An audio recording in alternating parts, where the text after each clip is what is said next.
Au 5e jour de course, François Engoulevent et son fermier de Loué pointent à la 32e position de la route du Rhum, avec la satisfaction d'avoir relevé un premier défi, celui de la stratégie météo. Il fait partie de ceux qui ont choisi le contournement par le sud de l'anticyclone des Açores. Une bonne opération pour lui, qui aujourd'hui peut naviguer sereinement, qui plus est avec des conditions météo parfaites. Là j'ai des conditions de navigation quasiment estivales. Midi j'ai mangé dehors en t-shirt. Il fait chaud, il y a un petit vent modéré sympathique, le bateau glisse tout seul. Et cet après-midi, fermier de Loué glissait à 8,4 nœuds cap vers Madère pour récupérer des vents de secteur est. François Engoulevent espère qu'ils pourront le porter jusqu'aux Antilles. La traversée de l'Atlantique débute presque donc pour lui. Après avoir longé les côtes européennes et leur trafic, le skipper a dû être très vigilant.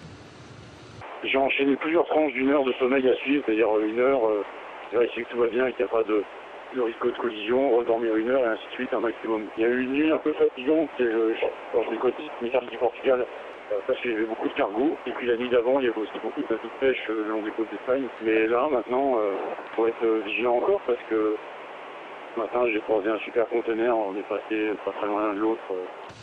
Le skipper sartois a dû faire face aussi à un court-circuit qu'il a su réparer.